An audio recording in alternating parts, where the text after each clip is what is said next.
Afghans are thronging to Kabul's airport, desperate to get on planes and leave the country at any cost. They're scaling the airport's walls this morning, rushing in. There's no screening, no security checks, just force of numbers. When they do manage to push aboard planes, they're so crowded, pilots won't take off. And no one agrees to disembark.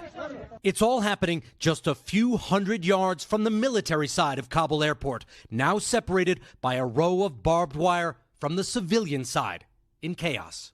The military side is where the U.S. is staging an elaborate evacuation of American diplomats from the embassy. But even here, Afghans managed to push through, willing to cling onto an aircraft as it took off, rather than stay in Afghanistan. Afghans say the Americans are only focused on getting U.S. citizens out, along with some interpreters. Although tens of thousands of translators still have no U.S. visas, so they too are left to the Taliban. The militants took control of Kabul yesterday. We watched them move in full force. They took over the presidential palace, occupied Kabul's version of the Oval Office.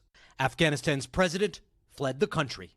The Taliban have set up checkpoints across the Afghan capital, and their Islamist rule is already coming back.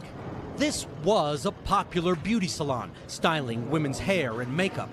The Taliban banned salons, along with education for women and girls. So when the Taliban came back... Now they've painted over the beauty shop. People here know what the Taliban want. They know what the Taliban expect. We watched a man tear up the beauty parlor's sign, in line with the Taliban's wishes.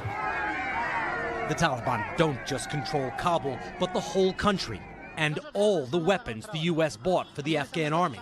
There are also reports of atrocities, including abductions, rape, and executions. The militants are much stronger now than 20 years ago, when the U.S. drove them from power when they sheltered Osama bin Laden as he plotted 9/11. Now the Taliban are back as the U.S. leaves Afghanistan gripped by panic and run by extremists.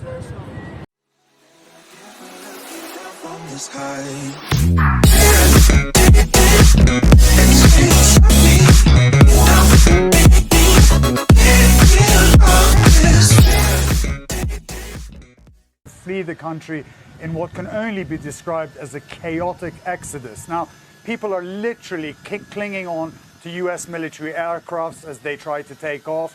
The U.S. is in charge of the airport there, but their focus is on the evacuation of American personnel. As far as commercial flights go, it's a disorderly mess with little security, and the commercial flights are currently not running.